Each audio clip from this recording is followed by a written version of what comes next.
Hello everyone, this is John35 doing the final part to the plastic repair vid.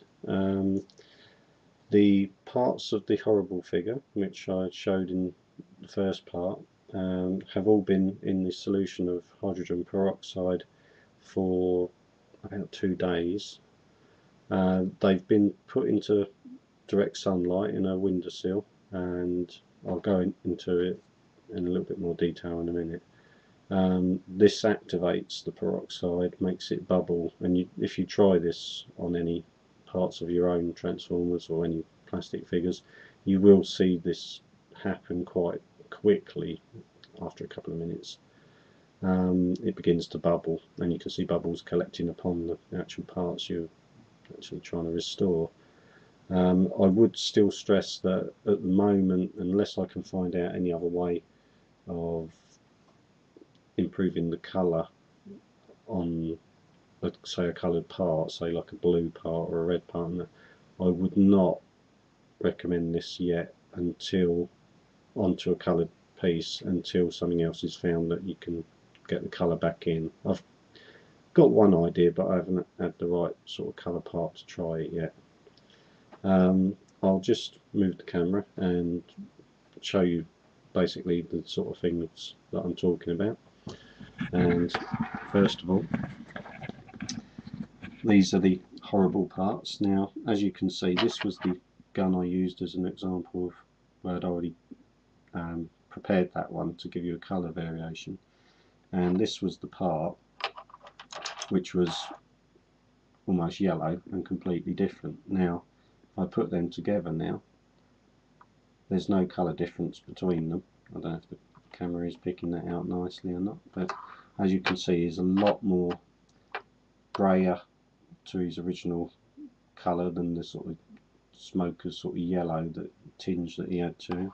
And I've done all of those same parts in the same way, and as you can see, they've all come out perfectly fine.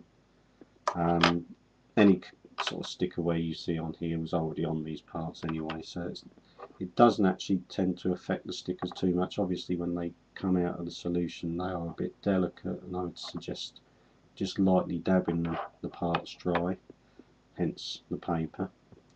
This is the type of peroxide that I've been using, though any similar make would be fine, but as you can see it's 35% concentration, and it's the vegetable based or health sort of food based one.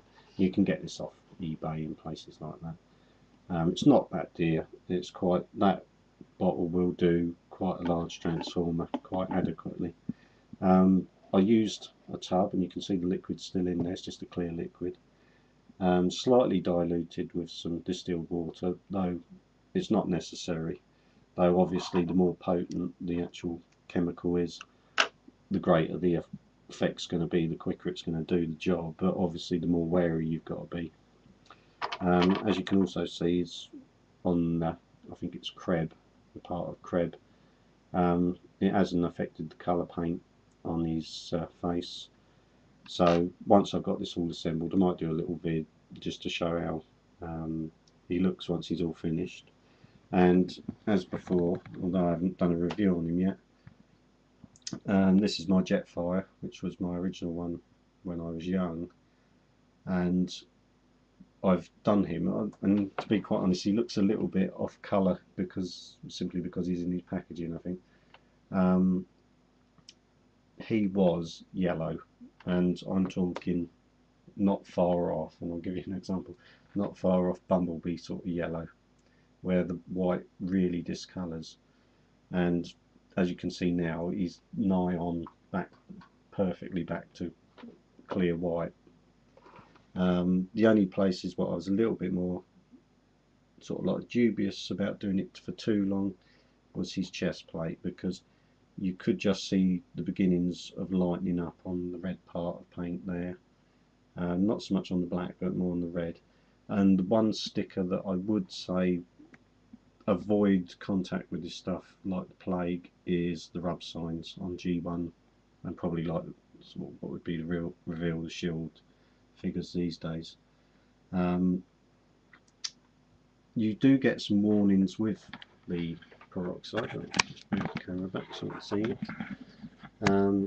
You do get some warnings with it about the contact with it, but this stuff is designed to be used with distilled water for whitening teeth and that. So obviously don't swallow it, but it's not, in a diluted form, it's not greatly harmful. The only thing, and I've done a little bit just to show you, if you get it on your fingers, it makes them go a little bit white. Now, and it's sort of like a little bit pins and needles. Now, that looks terrible, but in about an hour or so, it's gone. And it has no lasting effects, no problems whatsoever. I've even got the odd little drip on my jeans, and it's fine. It doesn't even mark them. So it's not a heavily potent chemical, say like an acid. And obviously, as you can see, it does do quite a good job at restoring those lighter coloured plastics. And like I say, the only warning I would give is don't try on a colour unless you've got a real old knackered figure or something like that, and you just want to give it a try just to see how it works. And you know, if it's expendable, then it doesn't really matter. And that's about it for this little vid. I hope this has been a help to anyone who's got sort of like a discoloured transformer.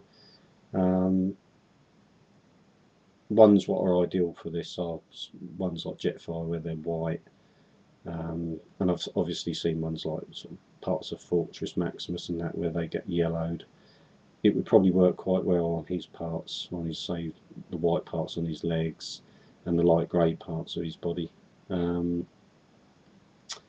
did do some of the bits on my Triptychon which came up quite well, but unfortunately there's still a little bit of discoloration on the purple parts, and I tried it on that and it did lighten them up a little bit too much. Although it got the discoloration out, it made them a little bit lighter colour purple than I hoped I could have done it. But as I say, I've got an idea for something that might add the colour back in, but I'd have to get the right colour sort of product to do that for the purple. Okay, I hope that was of some use to anybody. Be careful obviously using any of it, and sort of like be mindful, you know, like that. I mean, it doesn't really do you any long-term harm, but if you want to be on the safe side, wear some disposable gloves, some goggles if you're really careful, you know, for stopping the bit splashing in your face, and just, you know, be careful, but have a go. If you've got something what you want to try it on, it's always worth a try. I mean, at the end of the day, if you've got a figure and it's almost a scrapper because of its coloration problems, it's worth a try just to get it sorted out. I did that with the Jetfire just simply for the fact of I was so sort of like upset when I got it out of storage and I saw how it had gone off. That's when I started searching the web and found this procedure for helping the plastic. I hope that's, like I say, hope that's useful to anyone, and I shall see you again soon with some reviews. Okay, cheers for now, bye.